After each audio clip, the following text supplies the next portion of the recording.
With the rise of social media and the proverbial fitness influencer, the world of fitness has become a noisy place. Don't eat this because of this one micronutrient and how it interacts with this other micronutrient. Do this program because it's the most optimal, but only if you've done these 10 things exactly the right time and the right way just before it. The terms optimal and best have flooded digital media, confusing the masses who are, quite frankly, just looking to lose some body fat, gain some energy, and get in better shape. It's refreshing when a fitness professional is able to use their voice to cut through the minutiae and provide practical tips for progression. Our guest today uses his platforms to teach simple, basic concepts and help people live long and healthy lives. Welcome to the Evolve Podcast. Evolve your body, evolve your mind, evolve your soul, and evolve your tribe. And now it's time to disrupt.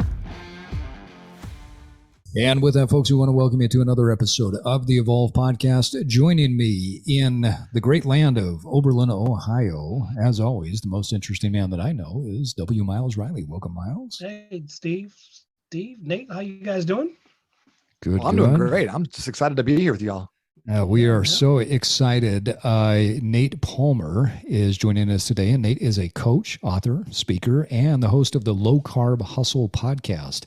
But Nate says none of that actually matters. What's important to you is that Nate is here with over 13 years of experience in helping thousands of people get leaner and live longer. He's going to share some of the most impactful strategies that will help you consistently improve your metrics and get results without marathon workouts and without tracking every single calorie. As a dad and business owner, Nate knows the importance of high ROI activities for our health and fitness. So everything that he's about to share today is going to be time tested, and they're tested really with the busiest people of the world. Nate has had his work popularized in media outlets such as the Huffington Post, Testosterone Nation, Ask Men, Breaking Muscle, Stack Media, and Thrive Global. He's also, we mentioned before, he's the host of the Low Carb Hustle Podcast, and he has a mission to teach you how to get lean and turn your body fat into a better focus so that you can live a long and healthy life. Nate Palmer, we're excited to have you joining us today. Thanks for jumping on. That was like an extremely impressive intro. I'm like excited to meet this guy now. He is a cool guy. He's got curly hair. All curly hair people are cool, and we're excited to have you. And we got to give a shout out at the beginning to our good friend Casey Ruff. We all know Casey. You've been on his podcast a couple of times, and I actually had reached out to him after your second episode, and I said, "Man, I love the energy that you guys both bring together." I think at the beginning of that episode that you did with him, he said, "Hey, we just got two guys that are going to bark at each other at high speed this entire time, and let's go." And it was like it was a sprint for a marathon distance the whole time. I absolutely loved it. The energy you guys brought was amazing. There's a lot of words contained in that one podcast. I'm gonna say that Casey's the only guy I know who can talk faster than me. Yeah. Well, you guys had you went pretty well with him. I mean, it was quite impressive. But anyway, so shout out to Casey Ruff, Boundless Body Radio. We've had him on a couple of times, and I've been on his show before. But if you after you finish this episode, go check out the episodes with Nate on the Boundless Body Radio. Nate, we're really excited to have you. And I've, followed your content, looked at some of the things that you do, and listened to you on those podcasts. And I really love the fact that you bring a lot of simplicity to what you teach people. What do you feel like is a unique talent or an ability that you bring to the health and fitness space? I really try to pride myself on cutting through a lot of the noise and cutting down on some of the misinformation. So like you were talking about in the intro, like, there's some people who are saying, hey, you shouldn't eat spinach because it's got anti-nutrients in it. It's got phytites, and you have to really avoid that. And I think that once people get overloaded with that sort of minutia all the time, like I put a post today talking about brown rice versus white rice, because obviously brown rice is healthier, right? I mean, like that's kind of like that's the perception in fitness, right? Brown rice, it's a slower carb, it's complex, whatever. But in reality, when you look at all this stuff, it doesn't matter. So I think the healthiest thing is to be like picking the thing that you're going to be able to eat longer term, or what's going to work for you at, like, not just today, not just the next 3 weeks when you're highly motivated, but 6 months, 8 months, 18 months now, like down the road from here.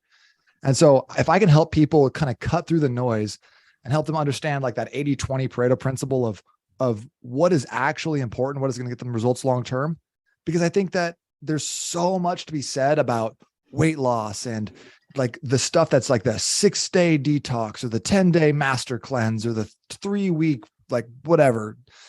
Like we don't talk about maintenance. We don't talk about sustainability because it's not sexy. It doesn't sell magazines. So if I can get people to understand that like this, like what you're doing with your nutrition and your fitness, it just lays the building blocks for all the other things in your life that are actually important to you, right? Most people are not passionate about the hip angle on a Romanian deadlift. They just couldn't give less of a shit.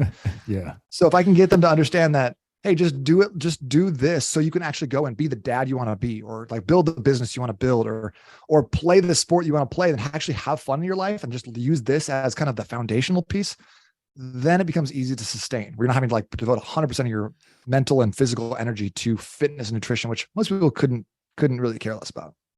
But I think there's a lot of Let me integrity ask a to that, question. though. There's a lot of integrity to the message that you're putting out there, because you're really helping people to achieve what their ultimate goal is, which is living a better life, right? And one of the biggest problems I've seen in the health and fitness space relative to digital media is people will use some sort of fear tactic to try and get people to follow them or listen to them. So don't eat this, and this is horrible, and this is garbage, and this is crap. When the reality is that people eat a wide variety of ways. I mean, there are so many different ways to eat and be healthy. I tend to be fairly low carb, and that works really well for me. But I know you mentioned on one of your episodes where you talk about that the quote unquote supplement that you tell people to take before they go to bed is carbohydrates, right? Because people are going to sleep a little bit better. And I found that after going keto for about 2 years to test it out and see how my body would respond, I found my sleep was shit. And so as I started adding in carbohydrates before I would go to bed, now all of a sudden I'm sleeping like a log. I wake up and I can still, remain in a fairly low carb space, feel great, but I have to eat a lot of carbs before I go to bed if I want to sleep really well. So I love how you're cutting through the minutia of what's out there. You do this on your podcast. You've done this through your book. What are some other ways that you are able to cut through the minutia and give people just the realistic, practical application of this message? I've been having a lot of fun on Instagram Reels recently, and I'll throw those up on like YouTube or TikTok as well. But I really like the 60 seconds or less form, because I can be quite verbose and I just love the sound of my own voice. So I'll just start rambling and talking and then change topics completely. So I like having someone force me to be like, no, be succinct, because that's not a strength of mine. So it's been fun. That's cool. Miles, you had a question. Yeah, this might knock us off track a little bit, but in this day and age of like, this, I think I was reading there's over 5 million podcasts out there. You've got all this social media, and you said, how do you not add to the noise when there's so much noise, which makes you almost noise? Yeah. How do people get to listen and say, is there anything in particular that you do that people listen and can say, this is not noise. This sounds like something that's slightly above the noise, and I want to give this guy my attention. Anything in particular that you do? I really think that like the noisiest things, and I think back to myself, like, so I've been in the fitness space for like 13, 14 years. And when I was first coming in, I was a brand new, newly minted personal trainer. I was one of the noisiest people, like in the gym I was at, that sort of thing.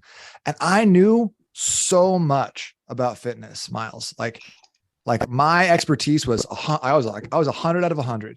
And then as I've gotten deeper and deeper into the profession, I realized I don't know that much, until the point where I'm like, I don't know, it could be, maybe. Yeah. So I just feel like the thing that I really rebel against the most is these day one evangelists, or people who read an article somewhere and like start parroting all that information. They do keto for 3 days. It's like, Steve, what you said, I did keto for 2 years in this experiment. That's a dope experiment. 2 years, the commitment to that is incredible. Like, I'm so interested in what you have to say. The person who's like, I'm on keto, it's day 4, it's incredible. I'm like, don't talk to me. Like, miss me with all that shit until we can have a conversation. Show up in 6 months, right? I got a lot of respect for a guy named Robert Sykes, the keto savage. Oh, yeah. He's been doing keto for 7 years. Yeah. And so like when he talks about keto, I'm gonna listen because he knows what he's talking about and he's been doing it. He's been living it. So if there's something that I can bring, like, I don't know how to cut through the noise, Miles. Like, I've been trying to become internet famous for a long time and it's just not working for me. But what I know that is if I keep showing up day after day and putting out content and doing my best and trying to help people out authentically, and at the same time, actually living in my life in a way that reflects my beliefs and showcases, hey, here's what's possible. Because I know that if I'm at a 70, like in terms of my health and fitness, I will never call anyone around me to be higher than a 69. Nice. But if I run my life at 100, then people around me, I'm allowed to have 90s, 98s, 99s around me, but I can't attract those people and I can't showcase that that's even possible if I'm not showing up consistently for myself in those ways. So like I don't know how to cut through the noise, but I know that if I'm consistent and I do this long enough, eventually the people who need to hear the message will hear the message. It's a great way to put it. I think it's that authenticity that really comes out in what you do, because like you talked about before, you got a lot of energy. You speak very fast, and you're working through, how do you create these messages in a very succinct way? And at some point, it's going to connect with one person, and then 2, and then 3, and then 5, right? And obviously your messages have connected on a fairly significant level because you are a best-selling author of a book. Can you talk a little bit about your book and what readers can expect if they were to pick this up? Yeah. So back in 2014, I got hit up by a magazine that was like, hey, do you want to write an article? And I was like, you're going to pay me? They're like, in exposure. And I was like, cool, great. Nice. So they're like, hey, can you write it not about fat loss and not about building muscle, which is like, I thought were the only 2 things you could talk about. They're like, but how do you eat for all day energy? I was like, that's interesting. So dove into that subject, read some studies, reached out to a few people who I really respected in the space. And what I found out really surprised me. So I wrote this article for a magazine called Breaking Muscle, and it did really well on the site. So I started eating like that as well. And at the time, I'm a personal trainer in Seattle. It's like 2014. And I start getting some of the best results of my life. It becomes very easy for me to drop fat quickly. And I felt like I looked good and I performed really well. I just felt really good all the time. I was like, man, there's gotta be something to this. So I gave this to like 4 or 5 of my best clients. And I was like, try this out for a couple of weeks. Let me know what you guys think. And they start getting really good results. Like not only are they like feeling good, doing well at their jobs, but they're also getting lean faster. And I was a big fan I was a bodybuilder. Like, I know you can't tell that looking at me, but like bodybuilder mentality, right? In my head, I'm huge. So am I. And so 6 meals a day, white rice, chicken, same thing over and over again. And so the idea of eating less times per day and not really focusing on having a ton of carbohydrates until the PM, I was like, this is way different. But they started getting incredible results also. So then in 2018, one of my friends in Arizona reached out to me who's building a roofing business here. And he's like, man, I am dying. He's like, I'm on the road 12 hours a day. I eat fast food 5 times a week, drinking 4 or 5 Monsters. And when I get home, I got to lay on the couch and watch ESPN Sports Center for 30 minutes before I can even have a conversation with my wife or kids. I'm just dead. Wow. He's like, we'll work on the fat loss. I know I got some weight to lose. Like, I'm not going to work out. I just need some more energy. And I was like, all right, well, let's do this. And he's like, I am going to eat fast food 5 times a week. What do you got for me? So we put together this plan kind of based off of this style of eating called low carb backloading. And 2 months later, he reaches back out and I'm like, hey, how's everything going? He's like, it's great. My wife's noticed a huge difference. I feel really great on my kids now. Like everything is like, I'm down to like 3 energy drinks a day. I was like, oh, cool. So like, are you ready to like get to the gym, work out, drop some weight? And he's like, well, that's the thing is I've dropped 22 pounds in the last 2 months. Wow. I was like, ooh, well, we might be onto something here. So as I kind of went down that path, I was like, if this is by far the most effective, and I forgot, like the coolest thing he said wasn't any of that. He said, and it doesn't even feel like a diet. This is just how I'm eating now. I was like, perfect. Okay. That's okay. a lifestyle like, change. Yeah. Like somebody pinch me. So what I did is I took that concept of that style of eating And I packaged it up into what I call 7 daily investments, because most of my clients are entrepreneurs or business owners. And I wanted to speak in a way that was like, hey, you are investing in your health by doing each of these things. So whether that's drinking a gallon of water, moving for 20 minutes, having a really short but effective AM routine, or, 3 of the things being breakfast, lunch, and dinner. How do you need to invest in your health on a regular basis that's going to give you the best results possible? So packaged all that up into 7 daily investments that I give to people. And it's basically like, hey, here's a 28-day plan that if you can start implementing this, not only are you going to see results, but I believe firmly you'll see momentum and you'll be able to continue doing it, because most people seem to take between 21 and 28 days to really start feeling like, okay, this is sustainable and I got it. So like, I think a lot of like the tendency for coaches to write a book, and it's like, and the secret is click this link and sign up for my program. And I was like, I don't want that to be the case. I want someone to be able to pick this book up. And like, if I'm not in fitness in 10 years, I don't want this to like die with me. I want this to be able to someone to pick this up in 10, 20 years, get great results from it and feel really good, and be able to like deliver the energy and the stuff that they get from it to their family, to their community, because I think that's how we're going to raise up leaders. It's through these like individual efforts. So yeah, that's where it came from. That's the mission. I love that idea of, I love the idea of telling them that they'll see a certain amount of results, but more importantly, the word momentum. Yeah. Because I think a lot of people struggle with the whole idea of, as I tell my friends, it's easy to walk in a room. It's harder to stay in the room. And momentum is the thing that I think a lot of people confuse, because they don't get it. Like, and that's what they really, really want. I just want to get on this train and I don't want the train to stop. So I love the way you frame that as momentum. I was reading Winning by Tim Grover recently, and he just for one of his first 2 chapters, he's just roasting people who talk about who are like hype beasts. Who's like, who is like, everything's epic, or everyone is legendary. This podcast was so sick, whatever else. He's like, motivation is like eating frosting. He's like, it gives you energy for a time, but then you fall right off. And I was like, I love that. Get him, Tim Grover. That is perfect. Motivation is like eating frosting. That's probably the quote of the day. I've never heard that before, but it's true. I mean, it really is about just that consistency and staying with it. You get momentum so that you can continue to move forward with it. And I love, Nate, how you're talking about this, that you wanted to create something that would last longer than you.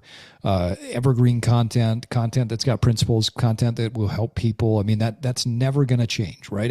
I've been in health and fitness for over 20, almost 25 years at this point, and the basics don't really change. Now, we've learned a lot over the years, but like you, there's a lot of things that I don't know, but I can say that the basics never change. I know that if you move daily and you pay attention to what you eat and you sleep well and you get sunshine, your life is going to be pretty dang good. Now, how you apply the minutiae is really up to you.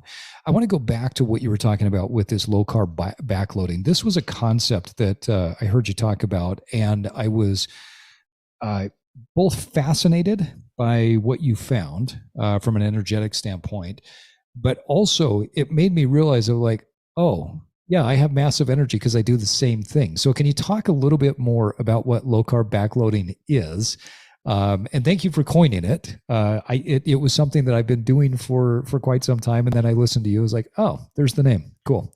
So tell our listeners a little bit about what low carb backloading is. I mean, at its core, the simplest way to describe it is hold off on eating any carbohydrates until dinner. I think this flies in the face of a lot of different things. I get a lot of pushback. People are like, isn't carbs for dinner? Isn't that the worst thing you can do?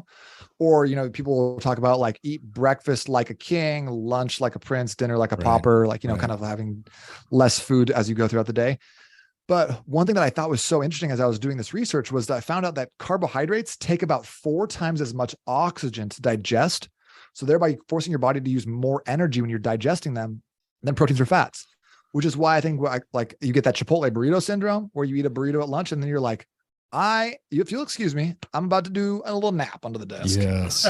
Yep. So, and then like what I was finding like with that, that or intermittent fasting, even where people wouldn't eat breakfast and just have a big lunch, is that they would take now 4 hours to do 90 minutes worth of work in the afternoon, checking that to-do list off. Yep. And now you're being ineffective. You're feeling like defeated because you leave and you're like, what did I even do today? and you're late to get home, you feel like you're not showing up, and you have like whatever the opposite of momentum is, like stagnation, like a vicious cycle, not a virtuous cycle, I guess. And you let's just call it demomentum. Yeah, there you go. There you go. We're coining that, Miles. Coining it. Yeah. So it's a very simple way of making sure that your body is not eating too much. I feel like if you want to do more in your life, eat less. You want to do more, just eat less, because if you're not digesting food all the time, pulling blood from your extremities and from your brain into your gut, you're going to have more energy for literally the things that you like to do. I think people we freak out in this country at the slightest sign of hunger. When in reality, no one in the US has been hungry since 1941. We just don't experience it. But we start feeling like, oh, I'm uncomfortable, and we lose our goddamn minds because everything that we do is framed towards comfort. And I think that the media wants to portray the big issue in the country is left versus right, or conservative versus liberal, whatever. But I think that the big issue right now is this aggressive pursuit of comfort in all things. And I think that is the thing that is going to single-handedly ruin the United States. I think that if we keep going down this path of Netflix and DoorDash and sitting in couches and the sedentary lifestyle and just things that are very easy over being kind of the primary driver of our motivations. Is it easy? Is it simple? Is it comfortable? Am I not going to expend any energy? Then we're on a very, very poor trajectory as a nation. But I think that if we can start looking at things and being how do we, it's okay to be a little bit hungry. It's okay to push ourselves a little bit in the gym. It's okay to take a cold shower or challenge ourselves in those ways. Then we can resist the gravitational pull of comfort in our lives. I think I digressed a little bit there. No, it's interesting you said that, because when I started playing with levels of discomfort, whether it was from being hungry, slightly, or whatever, I would sit there and literally say to myself, you can't fucking handle this little bit of discomfort. And mostly when it came to food, when I started playing with, intermittent fasting or just, whatever it was, I would feel the slightest minutia of discomfort.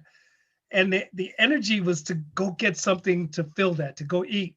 And then I would just sit on my bed and say to myself, you can't fucking handle this little bit of discomfort? I get really rude to myself in those moments. Yeah. But I think you're right. I mean, that is, we have become a fat, lazy society. And I don't necessarily just mean fat in terms of excessive body weight. We are fat in every area. We have so much stuff that is filling up our lives. We have more clothes than we need. We have better cars than are necessary.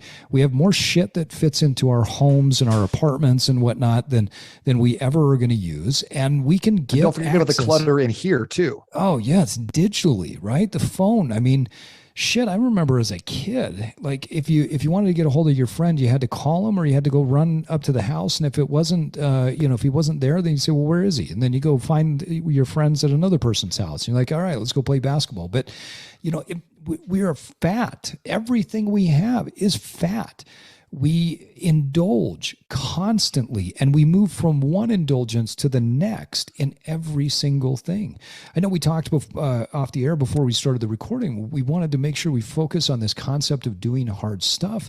And I think that when people hear that, immediately they go towards the maybe one archetype or another. They might start thinking of Wim Hof and, I got to go jump in a cold lake. Or maybe they're thinking of David Goggins and, stay hard, motherfucker, and you got to go run 100 miles a week. And really, that's not what it's about. You don't have to do all of those crazy things. But changing your relationship with things that you currently think are hard makes a massive impact in your overall health. Nate, what do you do? I guess I want to stay with you for a second, and then I want to talk about what you do with your clients. What do you do to push yourself into things that you think are difficult? So I love both those examples of David Goggins and Wim Hof, but I feel like for me, it's simply doing things that I don't want to do. So last year, a big focus for me was having hard conversations. And like, I think that is one of the defining characteristics of people who are very successful. I think they can have hard conversations. Yeah. They can do it in a way that is like calm, cool, and collected. Right. And so I've seen people do that at a high level. And I'm like, I want to be able to do those things because I hate living in this tension of like, oh, I want to say this, but I can't. And I feel weird, like, no, like, so last year I just tried to like go at it. Hey, man, what you said, that bugged me. I didn't like it. And here are all my emotions around that. Like, let's just talk about it. Let's just have a conversation. And it was great. And I loved how I felt afterwards because it felt like I cleared the air and it felt like I had autonomy. I feel like when you don't have hard conversations, you don't have autonomy and you always feel like you're a victim. Yep. So I was like, I kind of got addicted to that sensation. So now what I've been doing is I've been getting up and okay, I'm in Arizona. So like, don't at me, Ohio. But I get up in the morning and I go outside and I sit outside with my shirt off and I do Wim Hof breathing. And it's nice. Chilly. It's like 37. There's no snow on the ground.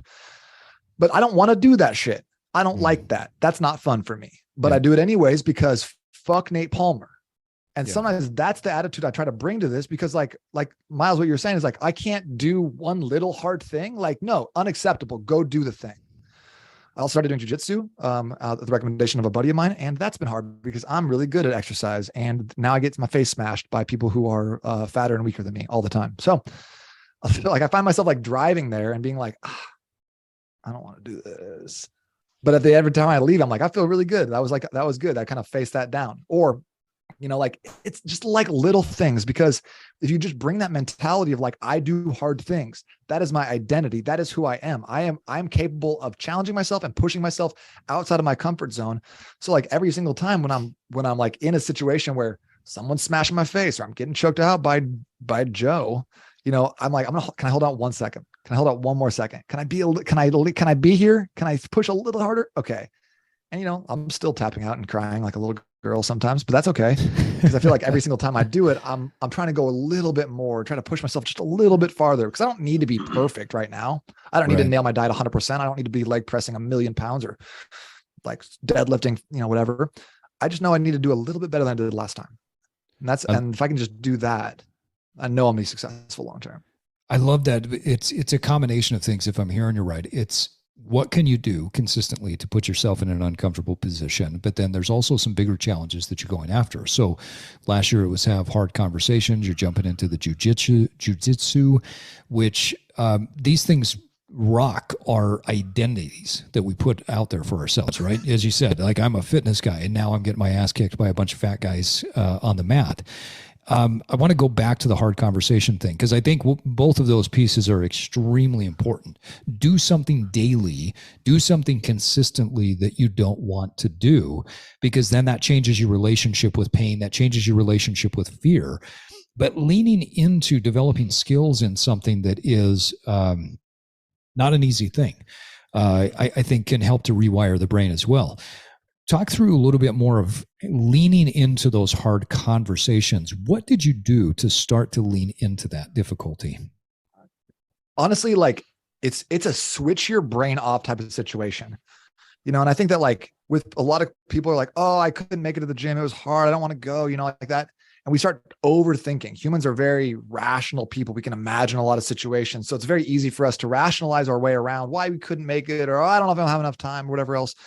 So the thing that I always try to do, and I don't know if this is smart or not, I'm not the brightest bulb in the shed or whatever, but I just walk over to the person and I put myself in front of them. And then I'm like, well, I'm here now. So I get in my car and I drive to the gym. I get in the car and I drive to jiu-jitsu. I open the door and I walk outside and I take my shirt off. And I'm like, well, I'm here now. Nice. And if I can turn my brain off, even for those like a few moments to move myself into a situation, I always kind of think about it like, I do think fuck Nate Palmer is apt and hilarious because like I think about it from like a third party perspective. It's someone like driving me as like a remote control car and like motor me over, plops me down. It's like, deal with it. I like That's to think awesome. About things like that. It's like I just took myself somewhere and I say, oh, okay, figure it out. And what now, son? Yeah. Deal with this future Nate. I'm like, God damn it. Yeah. Past Nate got me again. That's really cool. I love that idea of just kind of throwing yourself into it. In episode 70, Miles and my wife and I actually did an episode where we talked about this idea of having difficult conversations and how to develop the skills. The methodology that my wife and I use is from Marshall Rosenberg called nonviolent communication. And that was one of those things that we started to practice because at a certain point, we looked at each other. And I looked at her and said, look, we've been married over 20 years and we've got a great relationship, but God, we just fucking suck when it comes to addressing and fixing bigger problems. We're dysfunctional in addressing certain things. And you've got your way, I've got my way of doing it, but we both suck and we need to get better at this. And so we started practicing this concept of nonviolent communication and developed our skills over the past several years. And it's made all the difference in the world. And that doesn't mean that it's easy. Right there, that just means that we never have, we just have skills to navigate that better. So I love how you're talking about leaning into some of these bigger things. And the way that you do that is by dropping yourself in and saying, all right, deal with it. Because we can, right? I mean, we might not be perfect at it. We might not do it well, but that's part of the beauty of life is how are we screwing up along the way while we figure this out? And really nobody gives a shit. Right? So we shouldn't be worried about what they're thinking. Let's shift gears for a second, Nate. I want to talk about how do you challenge your clients? So you've already discussed that you have daily practices and then you have bigger things that you're going after, but how do you challenge your clients to lean into this difficulty of doing the hard things? So there's two main ways that I do this. And the first one is the obvious, right? They go to the gym and work out. And I love the gym. I think there's so many practical applications for being stronger, but I also think that it has a ton of carryover mentally into what is life, right? Totally. even the idea of like getting down and then getting right back up against adversity, putting up like something heavy on your back, like, what do we do when we get knocked down? You get back up, right? And I think that idea is just so integral to like having a successful mindset. And so if we can ingrain that in people by having them do literally just millions of reps throughout the next decade, like it's just so much, like now it's just like you got knocked down. There's no question. You just get up because that's what you've done a million times. So just practice. I love that. Specifically, I talk to people at the last set or the final set of an exercise. And I think that this is a key component that I just kind of started leaning into in the last 2 years or so, because previously, like what you were talking about, Steve, is like, it's the optimal workout, right? We're going to do it 10 minutes. We're going to foam rolling. Right. We're going to do an activation of the central nervous system. All right. Now we're going to, and there's like a lot of pieces. Now I focus on one set. You did that perfect, by the way. I absolutely love that because how many trainers and myself included when I first got into this, because I was like, okay, we have to do it this way and it's all got to be optimal. It's like, no, just people got to move. Sorry. Yeah. You just got to get rocking and rolling. Let's just jump right in. Like you only have 30 minutes, and you're going to go home and sit down for the rest of the day. So let's just do this and no foam rolling. Right. I was huge into foam rolling and I am over it now. Yeah. It's a waste of time. Anyways, for most people. I think you're right. But so like what I tell people is like, just so I do a lot of like reverse pyramid stuff. So I'll do like 12, 10, 8, 10, something like that. So I go, okay, well the 12, 10, 8, that's just to get you in the move. So like figure out what the weight you should be using. What should you have for about 10 reps? Keep a couple reps in reserve there. Don't stress too much about it. Make sure it feels good. If it's not feel good, we'll change the exercise. Great. Okay. But the last set of 10, what you're going to do is you're going to find that weight. Maybe it's the weight you use for 8. Maybe it's a little bit like around there somewhere. And what you're going to do is you're going to go all out. And we're going to take this to technical failure. So you're not going to like tweak your arm to get there, but you are going to push yourself until that is done. So if I said 10 and you did 28 because you chose the wrong weight, well, good for you. Enjoy those 28 reps. But we do not finish until you are cashed out on that.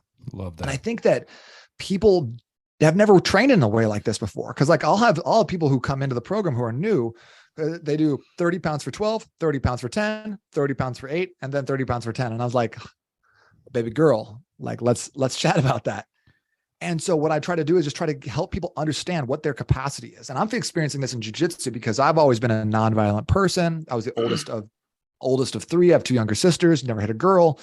And so I never experienced my full capacity for, I'll call it violence. Just like aggression and power, And so I'm trying to figure out what that line is with when it comes to like being with another human and like pulling them. And is this too much? I'm strong. I don't want to hurt you.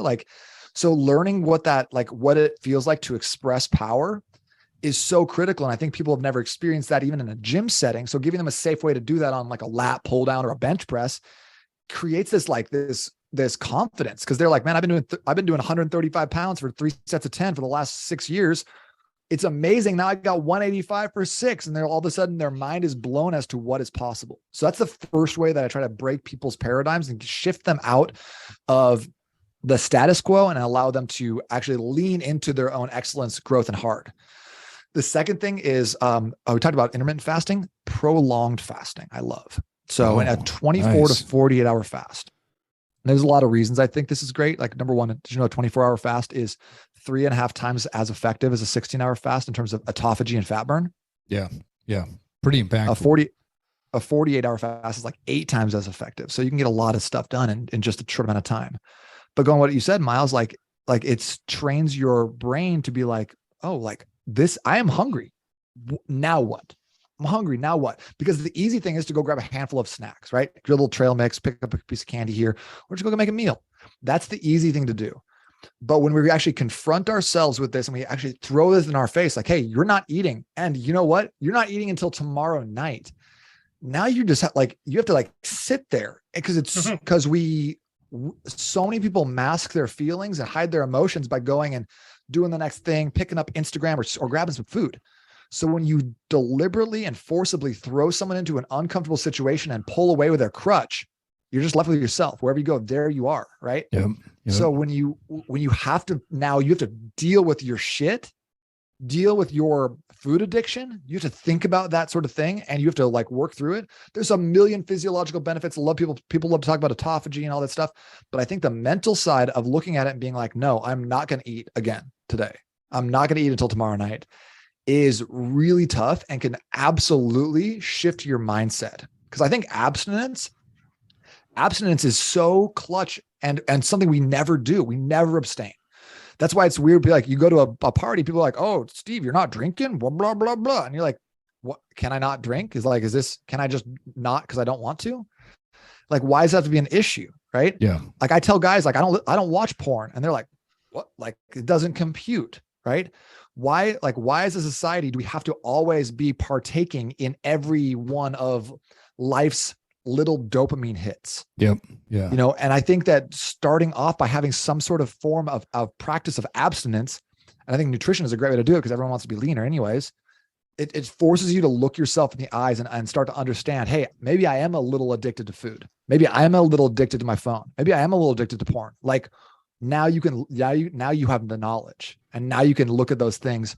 And I think that there's something really clarifying about doing a hard workout or doing a long fast where it can snap you out of this comfort malaise we just find ourselves in. We just drift from one snack to the other snack to looking like a snack to Instagram or whatever else. And we never have the time or the space to wake up and actually make a decision. It's just everything's been decided for us by this. And we're just on this conveyor belt. Reminds me of WALL-E. You seen that movie? Yeah. Oh yeah. Yeah. Oh man, you got to watch that, Miles. It's just basically like a dystopian future where everyone is just sitting in robotic chairs, getting taken around a spaceship. They're all drinking their colas and just watching ads all day long. That's what they do. I think that's where we're headed. And until you snap out of it and wake up and actually make a decision, your life will be dictated for you. People will love to decide how you do your shit. I love how you talked about it. It's funny when you said clarity, because that was actually the word that had popped into my head at the same time it was starting to come out of your mouth. You develop clarity when you abstain from other things, because when you are stuck on the phone, when you are stuck with eating food, you're in the habit, or you're doing the same workout, right? The 30 reps at the certain weight that you've done 3 years ago, you don't have any clarity because you're just going through emotion that you've never pushed yourself on. Abstinence forces you to develop a certain amount of clarity that you can't get when the abstinence is not there. Because if you strip everything else away, you are literally naked to the world. And as one of my mentors used to say, you have to sit in your shit. And when you sit in your shit, you realize that it does stink. And you might not have paid attention to it. You may be nose blind, but it really does stink. And as soon as you recognize that your shit stinks, then you can say, oh, but what now? What am I going to do different? What is it that I can step towards? What am I going to move away from and move into a different direction? And Nate, I got to say, I mean, when you're talking about utilizing prolonged fasting as a way to abstain, phenomenal. Yes, there are a ton of physiological benefits, one of which is the ability to allow your digestive system to reset and to calm down, which there's a direct connection for our listeners that don't know this. There's a direct connection between the digestive system and the brain. And we tend to, I mean, the gut is by many considered to be the first brain, and and the brain in our head is our second brain. And so prolonged fasting gets you back in touch with your body and with your intuition. And so there's a phenomenal benefit from that. Go back a little bit to this concept that you were talking about before of pushing people on that final set. That's something that I've used over the years and absolutely love it. What are some of the results that you've seen with clients as you have forced them to do that final set to true mechanical failure? Well, I mean, obviously I want people to be jacked, right? I want people to be lean. I want them to have muscle. I want them to feel what it feels like to like put on a tank top and be like, hell yeah, I look good today. Yeah. That's fun, you know, but beyond that, there's like a confidence level that comes with it. And you're like, okay, I'm stronger than I thought. Yeah. And then the second, like the other thing is like, we kind of talked about it with sit in your shit is like the awareness. Yeah. Like, you know, that song by TLC, Don't Go Jason Waterfalls. Yeah. Yeah. You know what I'm talking about? Yeah. Don't go Jason Water. Like I never wondered who he was going. Yeah. And then I realized it's not Jason, don't go chasing waterfalls. And that. Ever since I learned that, I could never hear it the same way again. That's funny. Once you bring awareness to one aspect, you can't go back to being unaware. Yep. So once you realize I can push like heavier weights on that bench press, you can't just go back to 135 and be like, here I am again.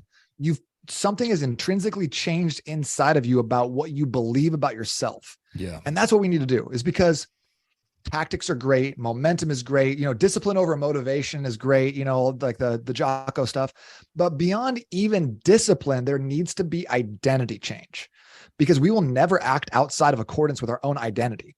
So when I said earlier, like I'm a person that does hard things, that's something I believe about myself. So when I come to a choice, hard decision or easy decision, I take the hard decision. Sometimes, you know, I won't say all the time, because I know that that's who I am inside. I'm a fit, healthy person.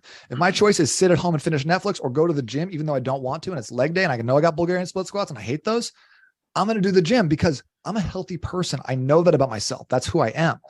So like, that's what the thing I hate about these 6-week diets or 10-day cleanses. They don't change your identity. Anyone can buckle down and do some shit for 2 weeks and see some results. But until you change who you are in your heart, who you believe yourself to be, there is no long-term benefit. And if you're only going to lose 40 pounds and then regain it, might as well just stay there anyways, because it's going to be less of a tax on your metabolism. Yeah, the identity change is just critical, and you know, making the choice to do hard things. There is a cultural aspect to this, I believe. I think back to when I was in college.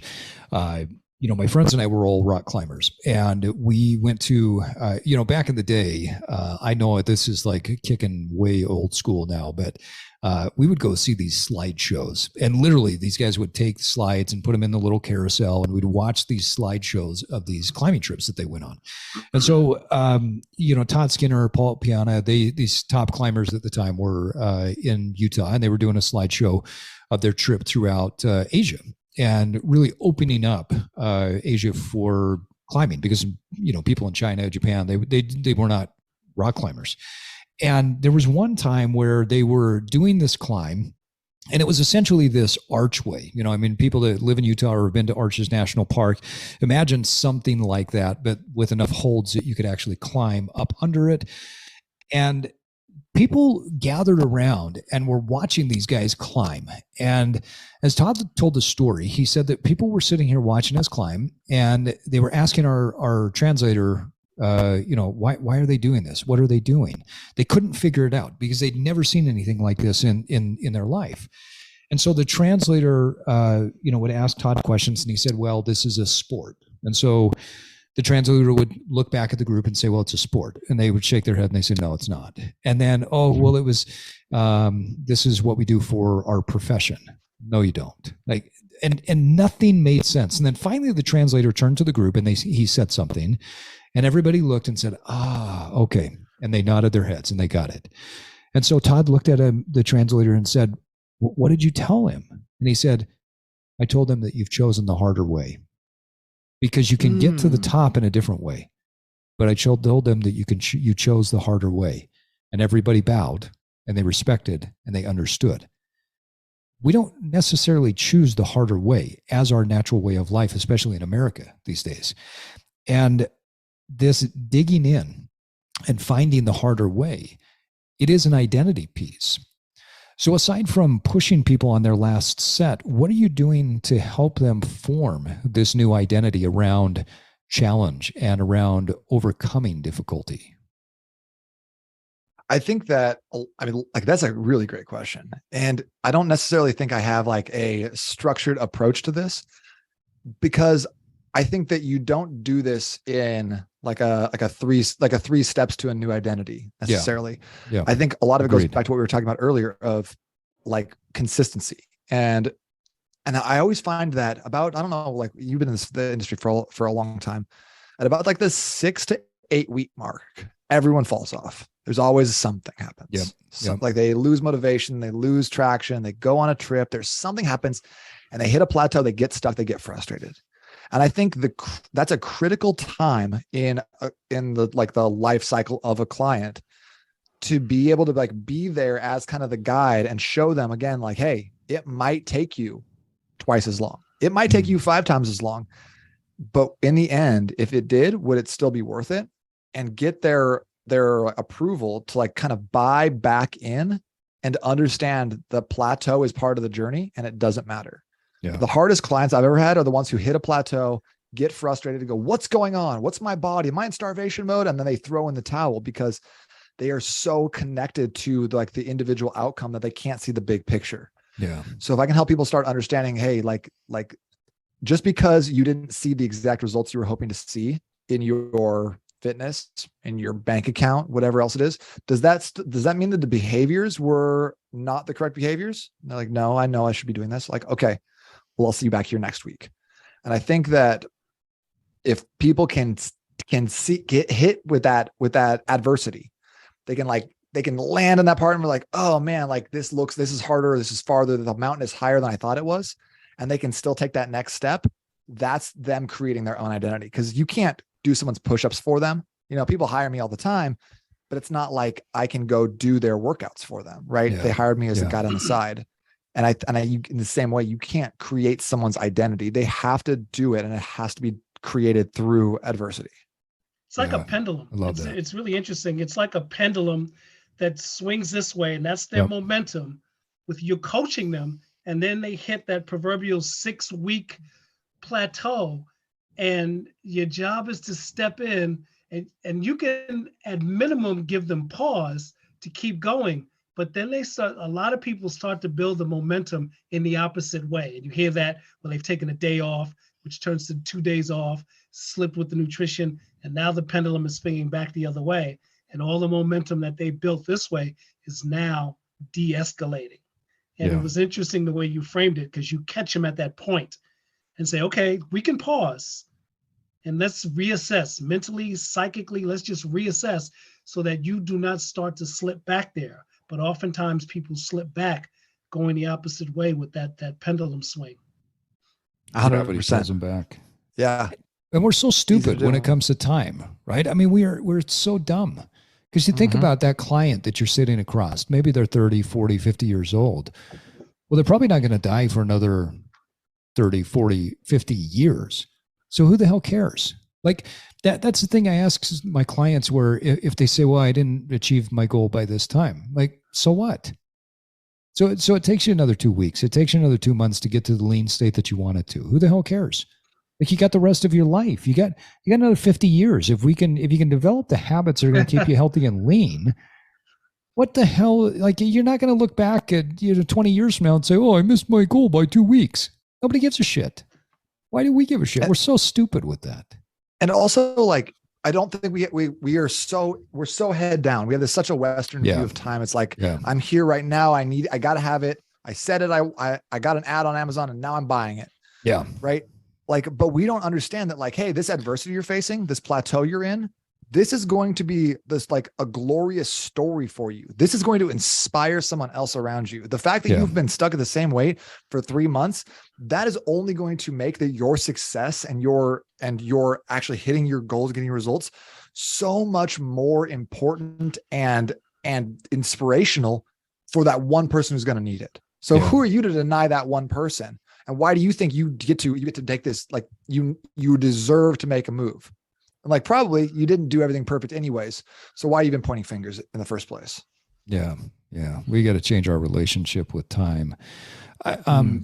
Nate, I want to talk a little bit more on the carb backloading. I love the concept there. And I know we've referenced it earlier. One of the guys that I used to read a lot of his stuff when he was alive was Charles Poliquin.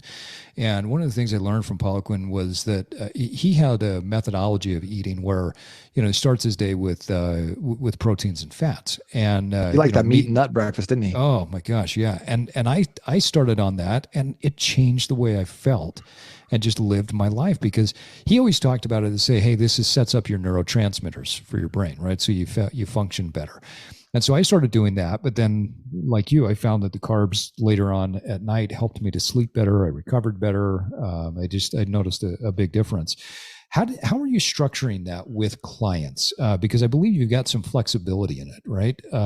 It's not the same cookie cutter plan or program for everybody, but what does that look like? Protein shake in the morning, or eggs and avocado, so eggs and meat. I tell people about the eggs and nut breakfast. Very infrequently are they taking me up on it. I'm a big fan of chicken thighs or steak and almonds. I do that.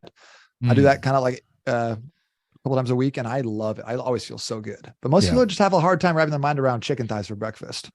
Just a little Cholula on that bad boy. It's all right though. Yeah, I think it's great. Then for lunch, either like something pretty low key, salad, or like hard-boiled eggs. I'll kind of switch off. If I'm having eggs for breakfast, I'll have the protein shake for lunch. If I'm having a protein shake for breakfast, then I'll go to Chipotle and just grab like double meat, avocado, cheese, something like that. Nice for lunch. Or I go to Costco and I grab a bunch of hard-boiled eggs, cut those open, salt and pepper, just make it easy. And then I've recently been adding in like a piece of fruit, because I'm at the point where I have got, like most of the people I feel like can hit a certain point with insulin resistance where they can have an orange or an apple or a low glycemic fruit at lunch and not feel sluggish or tired or run down. So I was kind of worked that into what I consider phase 3. And then for dinner, I'm having them do like rice or potatoes. In the first 28 days, especially rice or potatoes as the carb. I feel like those are both innocuous. Potato is the most satiating food in the entire world, and it's delicious. Can we get a little love for potatoes? Amen to the potato. Hash browns, French fries, home fries, baked potatoes. They're so good. Way to go, Idaho. They just treat us so right. That's right. And then we do a meat and a vegetable for dinner. Okay. Pretty simple. And I like how you talk about keeping it simple with the foods that you're bringing in, whether you're going to Costco and picking up the hard-boiled eggs or, just finding some simple tips and simple ways to do it. Simplicity makes it easier for people to stick to. And I think when people ask the question of what's the best diet, it's really what can you stick to more than anything, right? What are some other simple tips that you give to your clients in order for them to stick to what their nutrition plan should be? Number one is find foods you like and then eat them a lot. Don't stress about it. Like, people think that everything needs to be like Blue Apron, where you're shipping in like 16 different sauces and using all the bowls in your house. Like, no, like there's a quote I love by Gustave Flaubert. It says, be boring and orderly in your life so that you may be violent and original in your work. Like, ooh, I love that. You might not be passionate about cooking. You might not be passionate about bench pressing, but you probably are passionate about raising your kids or showing up bigger at little league games. Like, what are you passionate about? Great. Now eat really boring. One of my core values in my program is master the mundane. And if you can master the mundane, if you can do the same 12 exercises for the next 2 years and get really strong at them, you're going to be successful. If you eat the same meals every Monday night, you're going to be really successful. So that's like one of the big things. And the second one is batch prep. People love to talk about meal prep, but they're doing it all wrong. Meal prep is disgusting. If I have to eat 7-day-old asparagus, guess what? I'm ordering pizza. Yeah. Miss me with that shit. Yeah. Instead, cook 30 chicken thighs. And then for dinner on Monday night, you have chicken thighs, asparagus, and baked potato. Then on dinner on Tuesday night, you chop those up. You throw them into a frying pan. You do a little tikka masala. You make a rice cooker. That's 6 minutes out the door. Nice. Now you have chicken. I have that. Now you take that chopped chicken on Wednesday night. You chop that up even finer. Now it's in tacos. Now you have 3 meals that you spend about 45 minutes cooking on Monday, and then 6 minutes the next 2 nights. And your family likes it. Like, it's a no-brainer, and everyone's making that shit so hard. So simplify, find some meals you like, and then batch prep it. I love that. Great tips. Great tips. Well, Nate, we're coming close to our time, but a couple more questions that I want to ask you. What is something that you've learned in the last 3 years that excites you the most?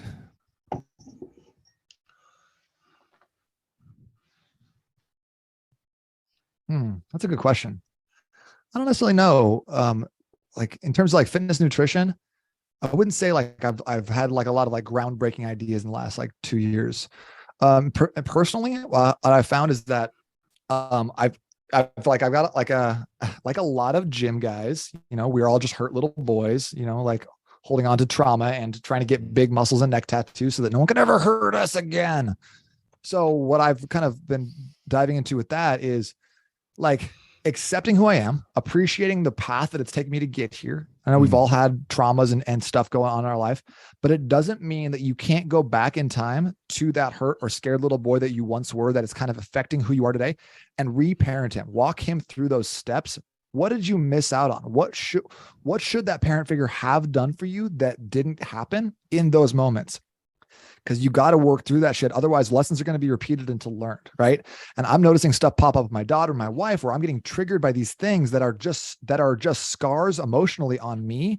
And it's not fair for me to bring those into my current relationships. So one thing that I've been trying to work on is like figuring out, hey, this is really triggering for me. This is causing a massive emotional response. I am really butthurt about this comment I just got on Instagram. What's up with that? And approaching it with curiosity and being like, where's this coming from? Could it be possibly from the time when I was 14 years old and a girl told me that I had smaller arms than her? That could be a big factor of it. All right, what do I need to say to my 14-year-old self to help me work through some of that, like that shit that I'm just still carrying with me? I love that. And I think that's a message that men in the U.S. need to hear and they need to apply. I mean, suicide rates in America have skyrocketed. I mean, that is the true epidemic. And I think that, men in particular are having a really difficult time understanding how to lean into that difficulty and unravel what they've got going on. Well, Nate, I sure appreciate you jumping on with us today and joining us.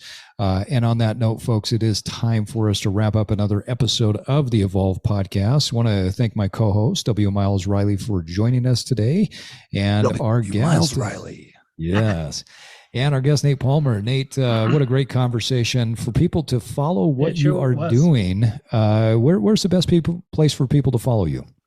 You can hit me up on Instagram. I'm pretty active there at Low Carb Hustle. It's the same name as the podcast. So if you want to hear a weird dude talk about fitness and nutrition for a while, that's a good spot to do it. Or if you want to check out the book, just go to getnatesbook.com.